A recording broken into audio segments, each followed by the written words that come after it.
2022 na magkakilala kami ni Glendon. 3 taon na din kaming magpartner at halos 2 years dito ay LDR. Napakahirap at maraming mga challenges kaming na-encounter.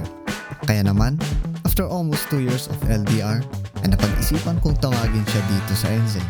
At dito na magsisimula ang aming bagong kwento at bagong adventure. Kasabay nito, ay napagplanuhan kaagad namin ng aking partner na kumuha ng bagong sasakyan at napagdesisyonan namin kumuha sa Auckland bilang simula ng aming bagong adventure. Sa haba ng aming biyahe ay kailangan namin ng matutuluyan, kaya bago ang lahat, kailangan ko muna i-secure ang aming mga stopovers o tutuluyan. Okay, naayos ko na ang lahat at ngayon, hihintayin ko na lang ang aking partner na dumating dito sa NZ. Sa sobrang excited ko nga, ay napakapi na lang ako at naparelax. At finally, makakasama ko na ang aking partner.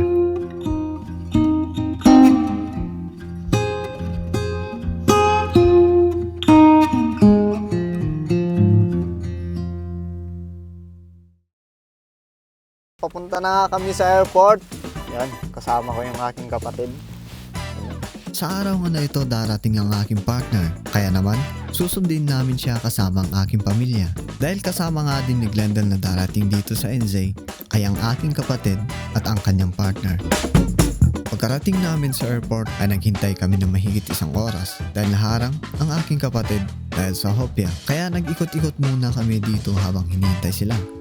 At sa ilang oras lang ng paghihintay ay unang lumabas sa gate ay ang aking partner. Yun! Kamusta to eh? Pilit na mo. Bahag-bahag. Yun. Ano na, iyak si mo?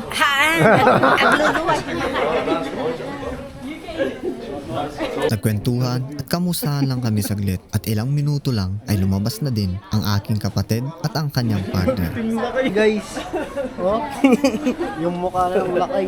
Nandito na ang lahat kaya naman umuwi na din kami para makapag-rest sila. Lumipas ng ilang araw ay dumating na yung araw na aming hinihintay. At ito ang pick-up day ng aming unang sasakyan na gagamitin namin sa paglilibot dito sa New Zealand. Maimbing na yung tulog niya guys. So talagang ready na siya bukas. Maaga tayo bukas, 5 AM. Pupunta na tayo sa airport dahil baka malate tayo. Late pa naman akong gumigising minsan. So yun guys, kita-kits bukas. Babe, gising na.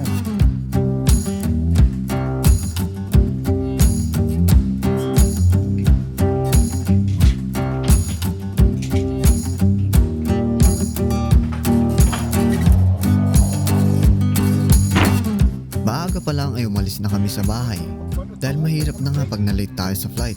Ay 5:30 AM pa lang ay nagpahatid na kami kay Papa. Pagpasok namin kaagad sa airport ay nag-check-in kami kaagad. Ito nga ang isang advantage pag maaga ka. Hindi ka napipila na mahaba. So yun guys, at andito na kami sa airport. Ayan. So naghihintay na lang kami ng aming flight. Din yan. Ito, gutom na daw siya. So anyways, see you soon sa Auckland. So makikita nyo din kung ano yung binili naming sasakyan. See you soon. Makalipas nga ng ilang oras na paghihintay ay pinapasok na kami sa loob. Sabi ko, medyohan niya ako papunta.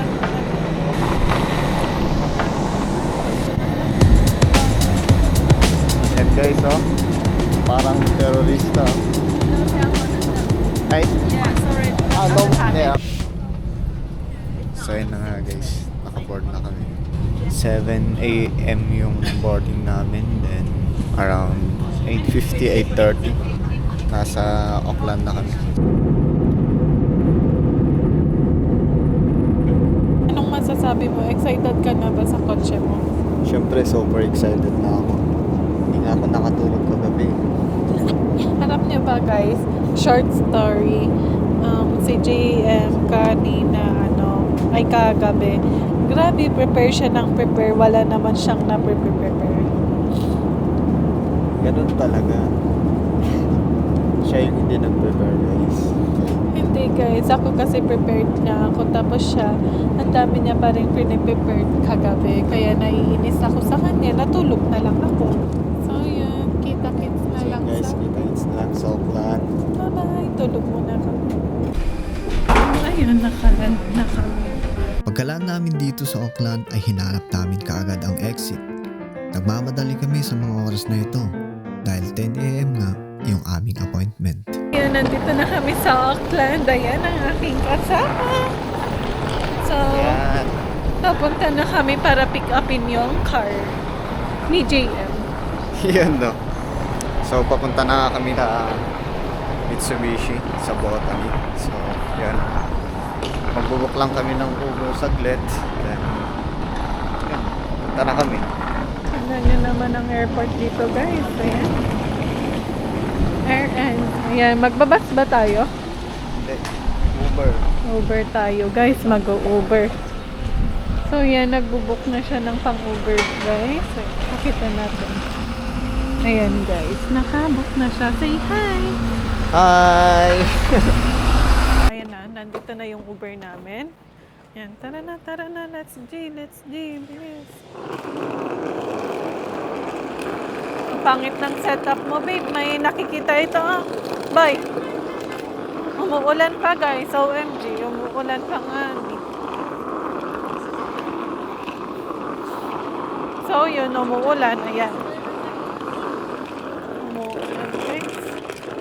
Umuulan. So yun guys, nabutan pa kami ng ulan dito. So tingnan natin kung makakagala tayo. Dapat oo. Sad na naman. Manila dito guys. Oo, pero kulang lang ng mga buildings. Alam niyo ba? Manila Parang- na mas malinis Oo. at mas maayos. Tapos alam niyo ba guys, parang ito yung mga dinaanan namin papuntang Terminal 3 sa papuntang airport. Ganun na yan, tignan niyo siya. Di ba may mga ganyan sa Pilipinas? Nasa Yan, Tiplex na tayo guys. Oo, Tiplex to. Medyo nalungkot kami dahil bumuhos ang ulan. Pero naalala ko, nasa New Zealand kami. Na sa isang iglap lang, pwedeng magbago ang panahon. So ayan na guys, nandito na kami. Ayan, excited na siya. Ayan. Pagkapasok namin, ito ang bumungad sa amin.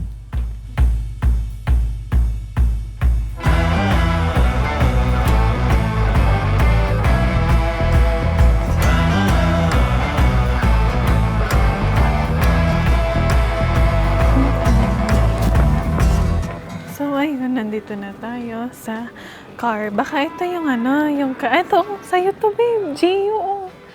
Yan yung kay JM guys. Excited na siya makita pero hindi pa yan. Ang laki ng kotse niya guys. Ayan siya. Hintayin lang natin si JM. So nandito tayo sa Mitsubishi Motors.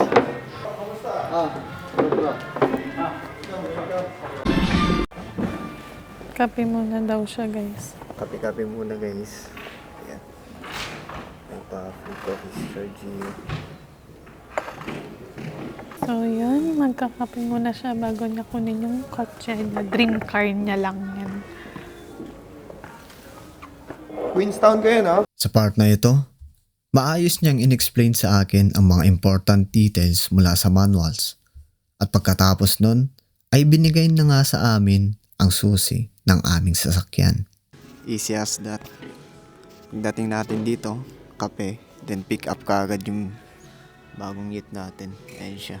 So yan, tapusin muna namin to and then pack up na tayo. Sisimulan na natin yung biyahe natin papuntang Queenstown. Iran over na sa amin ang sasakyan at ang napili namin ay ang Mitsubishi Triton. Habang hinahatak namin ang cover, halos di kami makapaniwala. Grabe ang saya, para kaming nagbukas na matagal na namin pinapangarap na regalo. Pagkatapos ng handover, ay chinek ko muna ito bago namin tuluyang iuwi ito.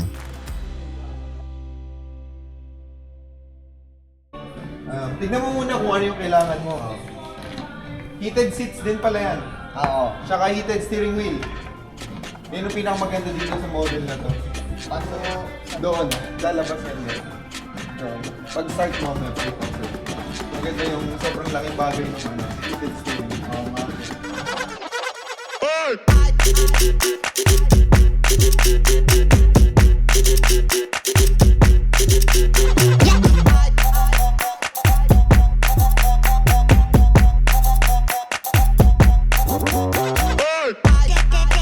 So yun guys, nakuha na yung naming kotse.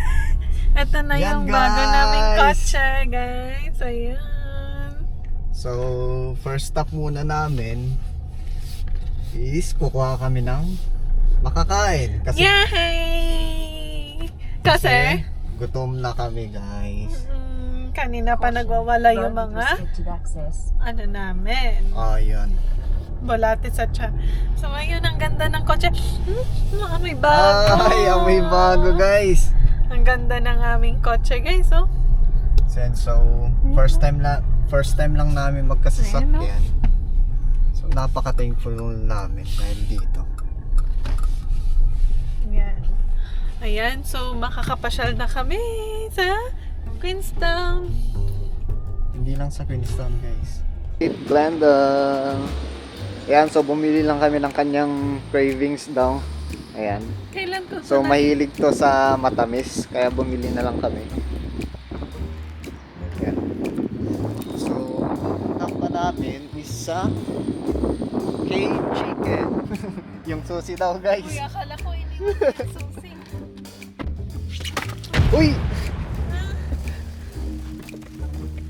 Hindi pa ako tulungan na itong hayop na to. Ano, bababa ako? Hindi pagbaba ko nakatay. Taas kasi! Nadapa siya, guys. Tapos ako pa sinisi daw mataas. Aba! Tignan natin to. Tignan natin.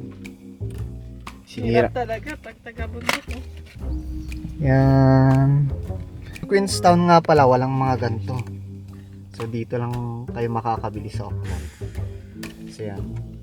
Hindi ko pa yan natikman pati sa Pilipinas, kaya dito ko unang matitikman itong Krispy Kreme, guys. So next stop natin is K-Chicken, dahil hindi kompleto yung ating pagiging Pilipino kung walang rice. Yan, K-Chicken. Ayan, no? Close. Ayun lang, guys. Close ang K-Chicken sa oras na to. So 11 AM pala sila. Kawawa, walang rice. So yun nga guys, maghahanap kami ng kainan kasi nga walang kainan dito sa may Auckland. Dito sinearch na namin yung K-Chicken. Kaso 11 pa lang, kaso wala pang tao, hindi pa sila nakakapag-prepare. Tapos yung driver na to, hindi siya nagugutom kasi nabusog naman na ata siya sa bago niyang kotse eh. Nandito na kami sa Jeepney Restaurant. So, Filipino restaurant siya, guys. So, kakain lang kami dito saglit. And then, dediretso na kami sa Lake Taupo. Kasi wala na kaming oras. At the moment, 11:29 AM na. So, yan. Di namin alam yung mga kalsada dito, kaya dapat maaga kami. Kain lang kami saglit. Pagpasok man namin ay umorder na din kami kaagad. Waiting na lang tayo. Check natin kung masarap yung pagkain nila dito. Uy, may chicharon doon. Dito galing yung chicharon. Pumuputok-putok pa, guys. Ayan. Yay! Gutom na daw siya. Oo guys, nagugutom tapos only 10% battery remaining na lang. So kita-kits soon, kakain muna kami. Umorder lang kami ng barbecue at sizzling pork sisig. Sulit nga at napakadami din ng servings nila dito. Malinis ang lugar at hindi ito masyadong crowded.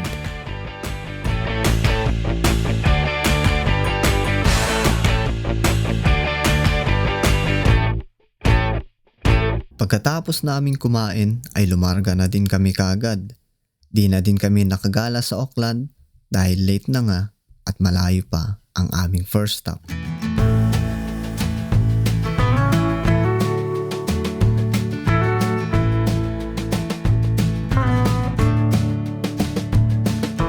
Babe, this thing ain't working out. I think we need a new direction. Grabe, guys, yung view. Nakaka-amaze guys dito sa North Island. Sarap balikan dito. Lalo na pagkasama mo yung taong mahal mo.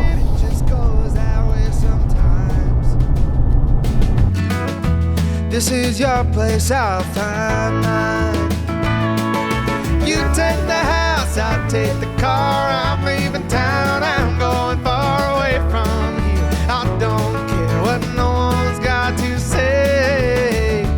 You go your way, I'll take the highway.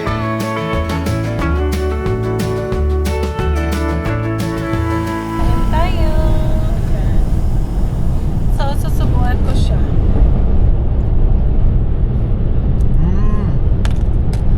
Ako eh. Sarap talaga pag may kasama kang mag-road trip, no?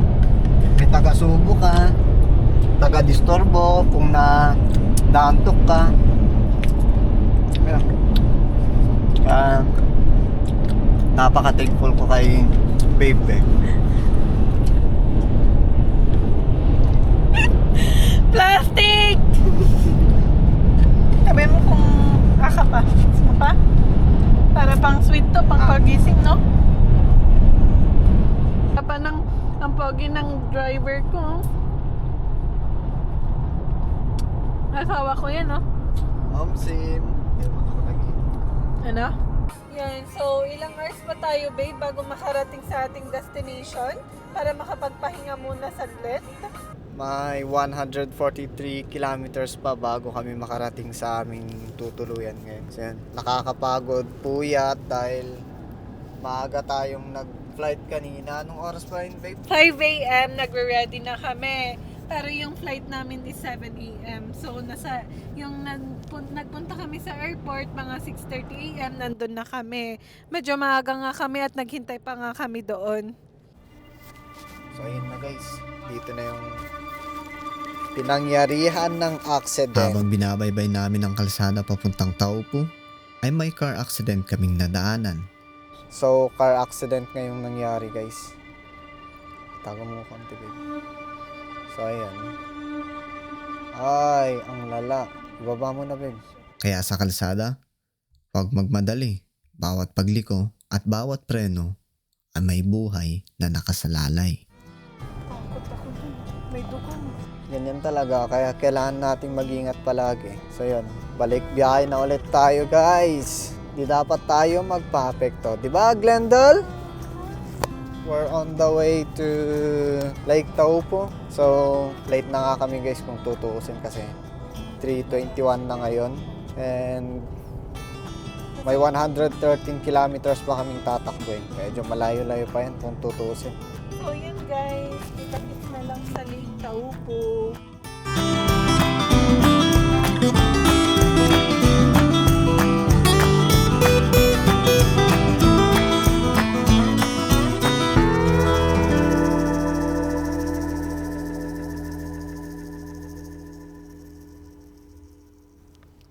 So ngayon, nandito na kami sa Lake Taupo.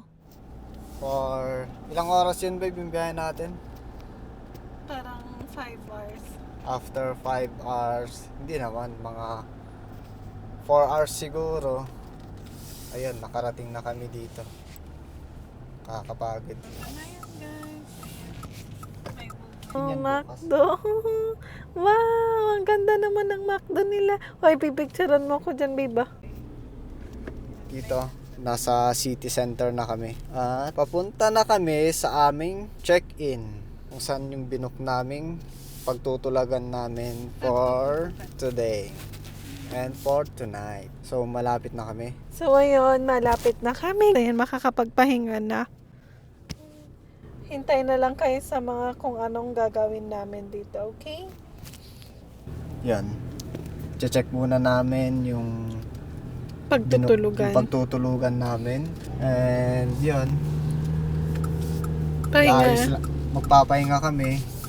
After nun, bibili ng pagkain sa Pack and Save. Then magluluto, rest, and then continue yung biyahe ulit bukas. So yun, malapit na nga kami dito. Magpapark na lang kami dito guys.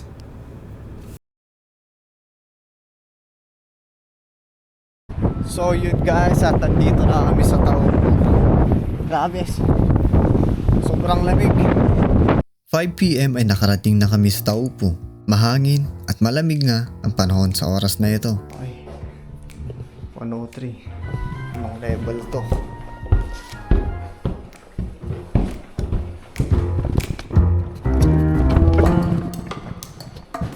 Yan. Dito na tayo. Room 306. So yun. Ayos na siguro to for today na. Pagtutuluyan natin guys. Ayan. Ayos na din. Di bali bukas, alis naman kami ng maaga. Ay, finally. Nakapag-rest na din. For almost 4 hours na biyahe namin, Auckland to Taupo. Siyempre with stopover na din yan. 4 hours sana yun kung hindi lang natin break in yung sasakyan natin. Kaya takbong 80 to 90 lang tayo. Kasi bago pa nga lang. So, yun. Kailangan nating alagaan para tumagal. Yun guys, rest muna kami. See you. Tapos naming mag-rest, then lalabas muna kami, bibili ng makakain. And then, stroll lang sa labas. Sayang naman yung pinunta natin dito kung di tayo gagala. Yan no, ready na siya. Outfit check.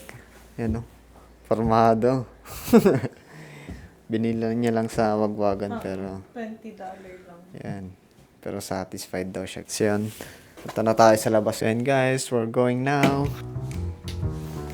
Dapat tahimik lang tayo guys. Kasi door to door lang yung pagitan dito. 3rd floor pa kami kaya maingay. Yan no, yung footstep namin.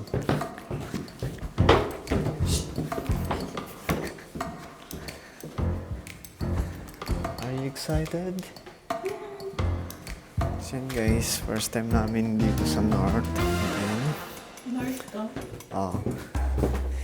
Then gagala-gala lang kami saglit. After namin gumala, tulog na kami kaagad dahil Papa Wellington pa nga kami bukas. So doon yung next stop namin. So hopefully maging ayos ang lahat. And guys, ay so cold. Lamig dito ngayon, grabe. Times 2 yung lamig sa Queenstown eh. Yung hangin lang naman yung nagpapalamig dito. Unlike sa Queenstown, malamig talaga siya. So, yun lang. Stroll lang kami saglit dito sa city center ng Taupo. Pupunta muna kami sa Pack and Save. Bibili na makakain. Yan, bibili din kami ng toothbrush and toothpaste kasi wala kaming nadala. Ayun na. CJM. Babango na ng bunganga namin. Nagkape pa kami kanina. Nako. City center na at papunta na tayo sa Pack and Save. So hindi muna kami magluluto dahil nakahiwalay ngayon paglulutuan. Hindi kasali sa room na nakuha namin. Malayo pala yung Pack and Save. Buti di namin nilakad. Lamig na lamig pa naman si babe. Yan. Dumudugo yung ilong niya. So sa sobrang lamig, nagdadry yung ilong niya. Ganyan din ako nung una eh. Nagdadry. Kakakulangot mo. Wala na. Yan, Pack and Save yan. Hanap lang ng mga Masyadong nagtitinginan kay JM kasi Akala ko pwedeng mag-park ng bilis. bawal. Hindi naman ba? Para nung forma niya, bibili lang siya ng toothbrush and toothpaste. So, yan. Ba't ang mamahal ng benta nila dito? Masyadong mahal guys. Ito. Palms toothbrush, 89 cents. Ay, cents. Oh, Pwede 89 ano cents. ibig sabihin? Sobrang mura. Oh, mura na Centavo yun. lang. Pwede may Colgate naman. Ito ba yung $1? Saan? Ang Colgate. Ano? Medium zigzag. Ito. Pumunta. Nabaliw na ata ito eh. Wait lang, may titignan lang. Ayan, puro ganyan yung pinapabili niya guys. Dami oh. Kabibili lang namin ng Triton, kaya ganito-ganito na lang kami. Ito muna. $2. Tapos na. Ganun lang kasimple. Tapos na kaming mag-market. Then, Ano nang nagagawin natin, please? syempre, kakain na tayo. Nasa KFC na kami. Ayan, drive-thru kami pero wala kaming sasakyan. Ayan.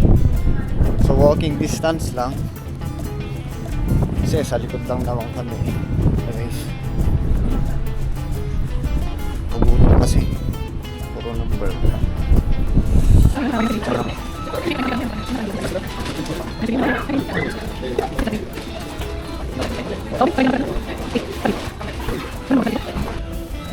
So, papakabusog muna kami dito guys. Then, gala-gala tayo sa labas. Sayang yung pinunta natin dito kung tutulog lang tayo, di ba? Diba? Tama, babe! Okay guys, see you later. Sa labas na sana kami kaso sobrang lamig. Kaya dito na lang namin ubusin to. Yan guys, kain na tayo. Dami. Takaw niya talaga, no? Matakaw talaga yan guys. So yan, kain lang muna kami guys saglit.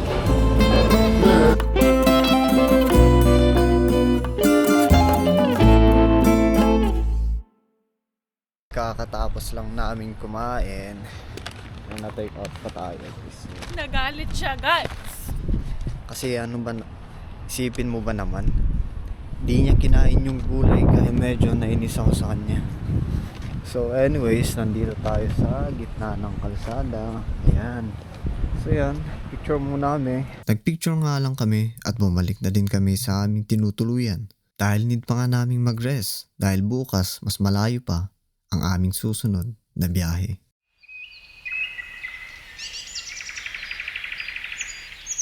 Ready na ulit kami. Naka-charge na kami. Lahat ng phones namin. Cameras, mics.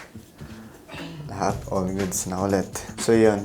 Ready na ulit tayo sa panibagong adventure guys. So ang next stop naman natin ngayon ay sa Wellington. So Taupo to Wellington yung biyahe natin ngayon, which is around 5 hours siguro. With stops na yun. So yan. Tignan lang natin mamaya guys sa daanan.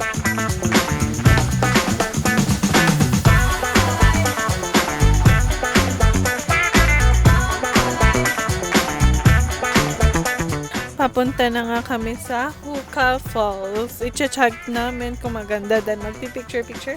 Kaya tignan nyo naman yung get up ko guys. Kasi syempre, kailangan natin may ma-post tayo sa IG. Girls knows this, okay? Ano nga sa Sobrang ganda ng partner ko ngayon eh. Hindi ko alam kung paano siya sabayan. ganda? Tignan mo ko pag naarawan. Paano? Pakita mo sa'yo. Ayan o. Yan no. Maganda daw siya guys pag naarawan. Ikaw, pangit ka kahit maarawan, kahit kahit maarawan at kahit Inita. mainitan. Sana bilhan niya ako ng shade, guys. Diyan pala bibili kami mamaya ng shades kasi Masakit sa masakit sa mata. Ow! So for now, pupunta muna kami sa Hookah Falls para bisitahin yun habang nandito kami. Kasi hindi namin alam kung kailan ulit kami makakagala. Sa oras nga na ito ay nawawala na kami dahil kung saan kami pinupunta ng maps. Ay alam, hindi alam. Alam Sabi mo. mo. Itong map pala, kung saan tayo pinupunta eh. Sundan na lang natin kasi hindi naman natin kabisado dito eh. Maaga nga kaming nagising para magkaroon ng mga time. Ayan. Time check 7:12. Ay. Ano ba? May hams. Di sabihin na itong hayop na to. Yung plano sana, 6 a.m. Kaso, si Glendale, late na siyang Hindi Gumising. guys. Alam niyo ba, 6:50 siya. 6:50 na siya nagising. Grabe. Ang tagal niya pang kumilos. Ang tagal niya magbihis. Nakahiga lang siya doon. Nagkukuan lang siya. Nakahiga lang talaga. Sinabi ko magbihis na siya. Kung inagahan niya sana, kung 5:30 gising na kami, edi sana okay, di ba? Nandito na tayo sa Hookah Falls. Ayan, ipapasyal namin kayo. Nakapark muna kami sa ngayon. Nire-ready ang camera, sineset up para mamaya picture-picture na lang. Then yung video ipapakita namin sa inyo guys. Kaya see you there. Yan ang aking kasama, busy.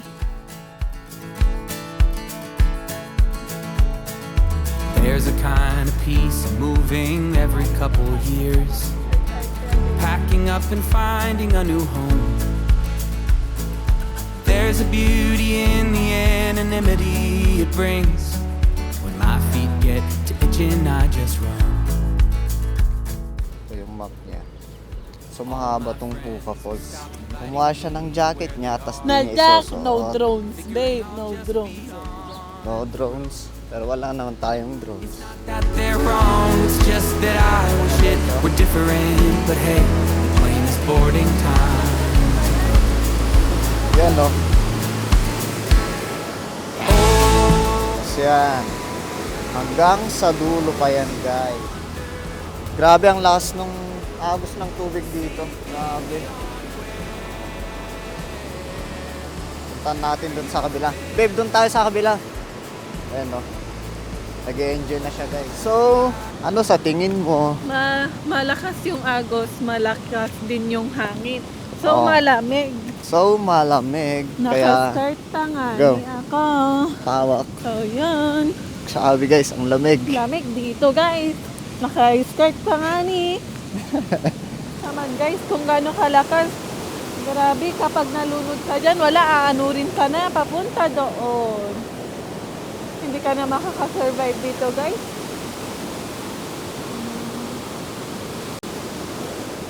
Yung isa.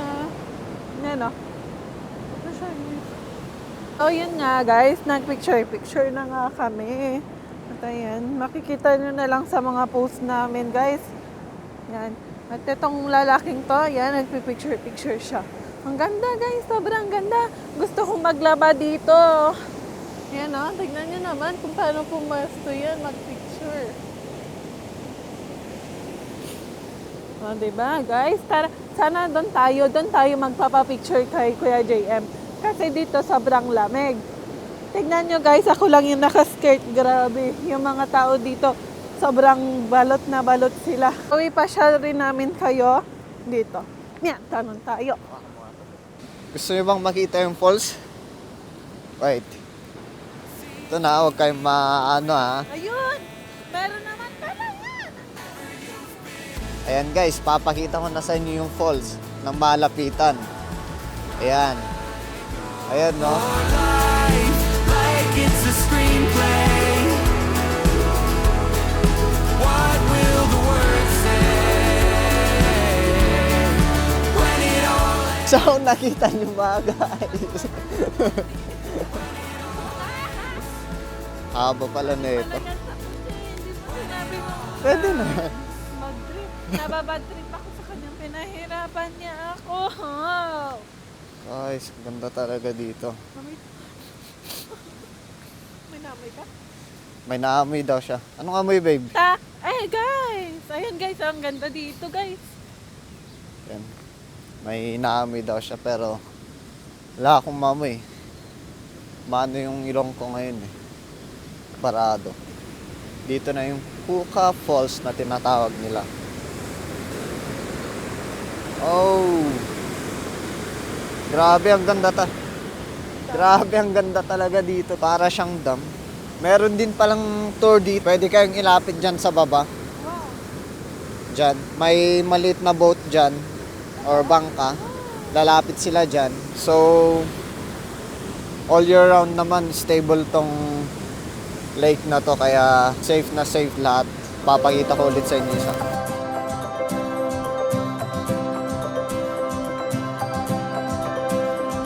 Glowing, soft as a flame, a candle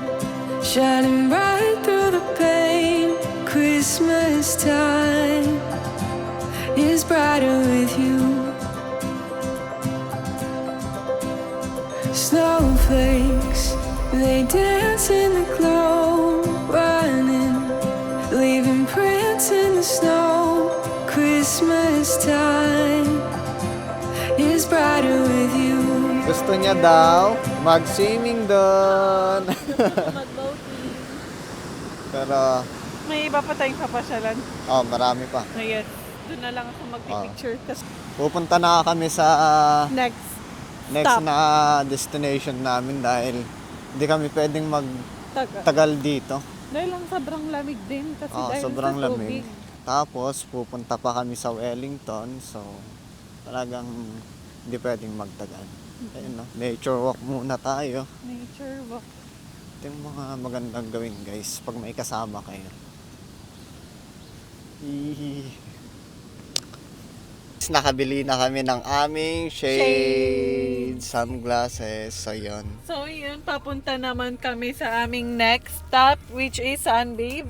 Wellington! So, papunta na kami sa Wellington. On the way to Wellington, marami pa tayong mapupuntahan or Mapapasyalan. mapapasyalan. Kaya, tara, samahan nyo kami ngayon, guys. Let's go! Habang nagpapatuloy ang biyahe, mas lalo naming nararamdaman kung gaano kaganda ang paglalakbay na ito. Mga tanawin na parang kwento at mga sandaling gusto naming balikan. Dito muna namin tatapusin ang video na ito, pero hindi pa dito nagtatapos ang aming kwento.